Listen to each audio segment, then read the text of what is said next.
மக்களே நைட்டோட நைட்டா சபரி அவர்கள் இருக்கக்கூடிய மொத்த வஞ்சன்ஸும் வச்சுக்கிட்டு நம்ம பார்வதியை ஒரு கிக்கு விட்டாரா அப்படின்னு தெரியல. ஆனால் செம கிக்கு போய் பறந்து போய் விழுந்தாங்கன்னா பார்த்துக்கோங்க, அந்த அளவுக்கு ஒரு கிக்கு.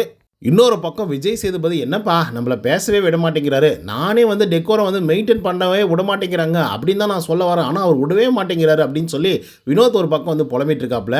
இன்னொரு பக்கம் நம்ம எப்ஜே, நான் அதனால தானே நான் சாரி விட கேட்கறதில்ல, ஆனால் நீ என்னன்னாலும் பேசிக்கண்ணா நான் அமைதியாக இருக்கேன் அப்படின்னு சொல்லி விஜய் சேதுபதி கிட்ட எப்படி பேசணும் அப்படிங்கிறத நம்மளுடைய எப்ஜே அவர்கள் வந்து சொல்லிட்டு இருக்காங்க.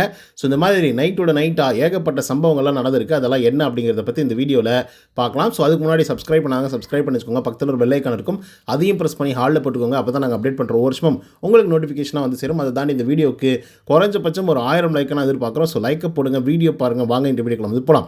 நேற்றுக்கு எபிசோடுக்கு அப்புறம் ஏகப்பட்ட சம்பவங்கள் வந்து நடந்தது. குறிப்பாக சொல்லணும் அப்படின்னு பார்த்தீங்கன்னா திவ்யாவுக்கும் சாண்ட்ராவுக்கும் சரியான சண்டை வந்து வந்தது. ஆக்சுவலாக திவ்யா அவர்கள் வந்து அட்ரஸ் பண்ணணும்னு நினச்சது வந்து ஒரே ஒரு விஷயம் மட்டும்தான். ஆக்சுவலாக இந்த கவரை வந்து எடுக்க சொன்னாங்க, வீட்டுக்குள்ளே இருக்கக்கூடிய டஸ்ட்பின்ஸ் எல்லாம் க்ளீன் பண்ண சொன்னாங்க, இதை வந்து நான் சொன்னேன் அப்படின்னு சொல்லி பின்னாடி பேசிகிட்டு இருக்கா, அந்த மாதிரிலாம் வந்து பண்ணிகிட்டு இருக்கா, இன்டெரக்டாக வந்து பேசிகிட்டு இருக்கா அப்படின்னு சொல்லி சாண்ட்ரா அவர்கள் வந்து தப்பாக புரிஞ்சுக்கிட்டாங்களா இல்லை டேரெக்டாக புரிஞ்சுக்கிட்டாங்களான்னு தெரியல. ஆனால் டேரெக்டாக திவ்யாவை தான் அட்டாக் பண்ணி வந்து விஜய் சேதுபதி கிட்ட வந்து போட்டு கொடுத்துட்டு இருந்தாங்க. ஸோ இதனால் வந்து பார்த்திங்க அப்படின்னா திவ்யா அவர்கள் வந்து இதை பற்றி கன்ஃபர்ஸ் பண்ணி ஆகணும், ஒட்டுமொத்த ஹவுஸ்மேட்ஸ் கிட்டே சொல்லி ஆகணும். இந்த மாதிரி நாவெல்லாம் வந்து வெளியே பின்னாடியெல்லாம் வந்து பேசுகிறதே கிடையாது, இந்த மாதிரி என்னையும் நீங்கள் வந்து பேசாதீங்க, ஏன்னா அந்த மாதிரி பேசுறதுனால தான் ப்ராப்ளம்ஸ் வருது அப்படின்னு சொல்லிட்டு அவங்க ஒரு பக்கம் வந்து பார்த்திங்கன்னா பேசணும் அப்படின்னு சொல்லி ஒட்டுமொத்த ஹவுஸ்மேட்ஸுக்கு கூப்பிடும்போது சாண்ட்ரா அவர்கள் வந்து பார்த்திங்க அப்படின்னா வரமாட்டேன் அப்படின்னு சொல்லி கிளம்பி போயிடுறாங்க. ஸோ அதுக்கு ஒரு ரீசன் வந்து இருக்குது, அவங்க வந்து பீரியட்ஸ் டைமில் வந்து இருக்காங்க அண்ட் ரொம்ப நேரமாக வந்து விஜய் சேதுபதி அவர்கள் ஹோஸ்ட் பண்ணிட்டு இருந்ததுனால அவங்க வந்து அந்த பெயினையோ இல்லை ப்ளீடிங்கையோ ஏதோ ஒரு விதத்தில் வந்து பார்த்திங்கன்னா அவங்க வந்து ரொம்பவே அஃபெக்ட் ஆகி அதை அடக்கி பிடிச்சிட்டு இருந்திருக்காங்க. ஸோ சடனாக கூப்பிடும்போது அவங்களால வர முடியல. ஸோ அதனால் அவங்க கோவப்பட்டு கத்திட்டு தான் வந்து போனாங்க. பட் அது வரைக்கும் ஓகே. பட் அதுக்கப்புறம் வந்து பார்த்திங்க அப்படின்னா திவ்யா தான் எல்லாத்துக்கும் வந்து காரணம், உனக்கு என்ன இப்போது என் மூஞ்சி மேலே வந்து ஏறணுமா அப்படின்னு சொன்னதெல்லாம் வந்து ஏற்றுக்கவே முடியாது. பட் பார்ப்போம் என்ன நடக்குது அப்படின்னு சொல்லி. ஆனால் சாண்ட்ரா அவர்கள் வந்து பண்ணுறது வந்து நிறைய பேருக்கு வந்து பிடிக்கல அப்படின்னு தான் வந்து சொல்லி ஆகணும். ஸோ என்னதான் இருந்தாலும் கொஞ்சம் ரிலாக்ஸ்டாக பொறுமையாக யோசித்து இல்லை 2 பேரும் உட்காந்து பேசி கன்ஃபர்ஸ் பண்ணாங்க அப்படின்னா மேபி இதுக்கான ஒரு தீர்வு கிடைக்கும் அப்படின்றதுல வந்து மாற்றுக்கிறதே கிடையாது. ஸோ இது ஒரு பக்கம் வந்து வச்சுக்கலாம். இன்னொரு பக்கம் வந்து பார்த்திங்க அப்படின்னா நேற்றுக்கு சபரி மற்றும் பார்வதி இவங்க 2 பேர் வந்து விளையாடிட்டு இருக்காங்க. சும்மா வந்து மாமா மச்சான் அப்படின்ற மாதிரி தான் வந்து பார்த்திங்கன்னா ஊருக்கார மாதிரி வந்து பார்த்திங்கன்னா பேசிட்டு வந்து விளையாடிட்டு இருக்காங்க. ஸோ அப்போ வந்து டேய் வாடா உதைடா எங்க அப்படின்ற மாதிரி வந்து பட்டாக்ஸை காட்டி உதைடா அப்படின்னு வந்து சொல்லிட்டு இருக்காங்க. அப்போ சபரி வேணாம் நான் உதைக்க மாட்டேன் சாமி அப்படின்னு வந்து சொல்லிட்டு இருக்காரு. இல்லை உதைடா அதை பாரு இப்படி உதைடா அப்படின்னு சொல்லிட்டு சபரியும் வந்து பார்த்திங்கன்னா எட்டி உதைக்கிறாங்க பார்வதி அவர்கள். ஸோ அப்போ வந்து பார்த்திங்க அப்படின்னா நம்ம சபரி அவர்கள் அப்படியா என்னை உதைச்சிட்டே நீ இரு நான் உன்னை உதைக்கிறேன், ஆனால் இப்படிலாம் உதைக்க மாட்டேன், நான் வேறு மாதிரி உதைக்கிறேன் அப்படின்னு சொல்லி இந்த செந்தில் கவுண்டமணி காமெடியில் வந்து வரும் இல்லையா. ஸோ அந்த மாதிரி வந்து செந்தில் அவர்களை நிப்பாட்டிட்டு கவுண்டமணி வந்து எட்டி உதைப்பாப்புல அந்த மாதிரி சபரநாதன் அவர்கள் பார்வதியை நிப்பாட்டிட்டு ஒரே தாங்க, சும்மா தான் லைட்டாக தான் உதைச்சாரு, பல்ட்டி அடிச்சுட்டு போய் வந்து விழுறாங்க. ஐயோ அம்மா அப்படின்னு சொல்லிட்டு செம்ம ஒரு மாதிரி ஆகிட்டாங்க எல்லாரும். விக்ரமெல்லாம் விழுந்து சிரிக்கிறாப்புல, கனி ஒரு பக்கம் வந்து சிரிக்கிறாங்க. என்னடி நீ என்ன ரொம்ப ஸ்ட்ராங்குன்னு நினச்சி நீ என்ன இவ்வளோ வீக்காக இருக்க, சும்மா தட்டத்துக்கே போய் அங்கே போய் விழுறா அப்படின்னு சொல்லி சபரநாதன் ஒரு பக்கம் வந்து போயிட்டு கேரி ஃபார்வர்ட் பண்ணி அவரை பிடிச்சி எழுப்பி நிப்பாட்டி அதுக்கப்புறம் சாரியெல்லாம் சொல்லி கனி அவர்கள் ஒரு மாதிரி இது பண்ணி விக்ரம் அவர்கள் சிரிச்சியே மொத்தமாக முடிச்சு விட்டு ஸோ அதுக்கப்புறம் அந்த ஃபன் டைம் வந்து முடிஞ்சுது. ஆக்சுவலாக அவங்க ஃபன்னை தான் கிளிக் பண்ணாங்க, எதுவும் தப்பான முறையிலலாம் எடுத்துக்காதீங்க மக்களே. ஸோ அதுக்கடுத்து வந்து பார்த்திங்கன்னா வினோத், கமருதீன், அதுக்கப்புறம் நம்மளுடைய எப்ஜே இவங்க 3 பேரும் உட்காந்து வந்து பேசிகிட்டு இருக்காங்க. எதை பற்றி பேசுகிறாங்க அப்படின்னு பார்த்தீங்கன்னா விஜேஎஸோடைய ஹோஸ்டிங் பற்றி தான் வந்து பேசிகிட்டு இருக்காங்க.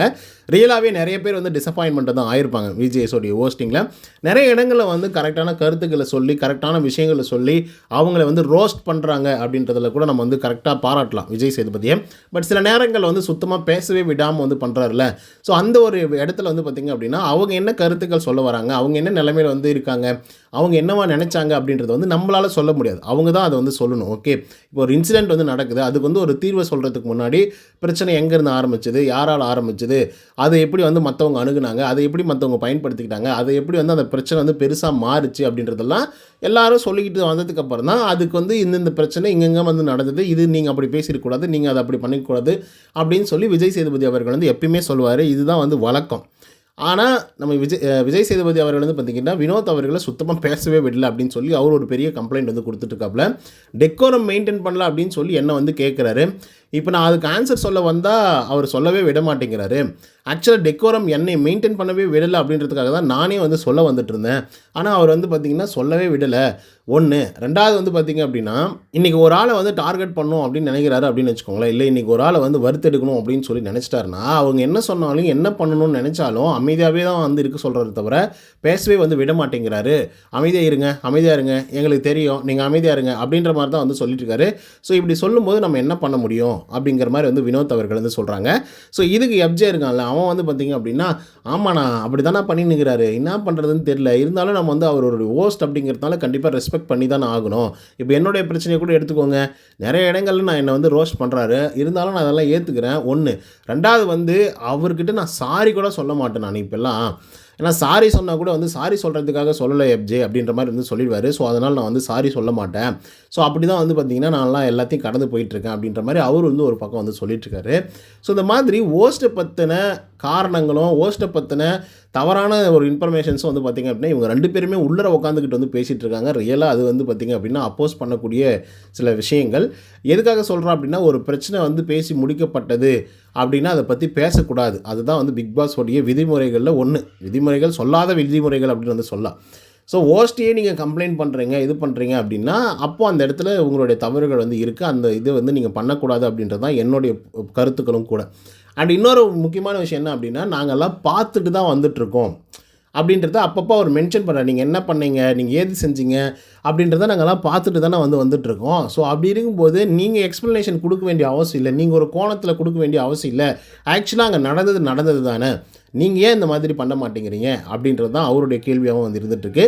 பட் இதுக்காக கண்டிப்பாக பலத்த ஒரு ரோஸ்ட் வந்து பார்த்திங்க அப்படின்னா விஜேஎஸ் கிட்டேருந்து வினோத் அவர்களுக்கும் அதே போல் எப்ஜே அவர்களுக்கும் நடக்கிறதுக்கான வாய்ப்புகள் இருக்குது. இன்கேஸ் அது எபிசோடில் வந்துச்சு அப்படின்னா, எபிசோடில் வராமல் லைவில் மட்டும் வந்திருக்கு அப்படின்றதுனால மேபி அதை வந்து பார்த்திங்கன்னா விட்டுட்டு போயிடுவாங்க. ஓகேங்களா? எபிசோடில் இன்கேஸ் இன்றைக்கி நைட் வந்து வந்துடுச்சு அப்படின்னா கண்டிப்பாக அதுக்கான ரோஸ்ட் வந்து இருக்கும். நான் ஏன் பேச விட மாட்டேங்கிறேன், ஏன் நான் வந்து இது பண்ண மாட்டேங்கிறேன் அப்படின்னு சொல்லிட்டு கண்டிப்பாக. ஏன்னா அது வந்து பெரிய அக்யூசியேஷன். யார் மேலே வைக்கிறாங்க அப்படின்னா, விஜய் சேதுபதி மேலே வந்து பார்த்திங்கன்னா அந்த அக்யூசியேஷன் வந்து வைக்கிறாங்க, என்னை வந்து பேசவே விட மாட்டேங்கிறாங்க அப்படின்னு சொல்லி. ஸோ டெஃபினட்டாக அதுக்கான ரோஸ்ட் வந்து இருக்கும்.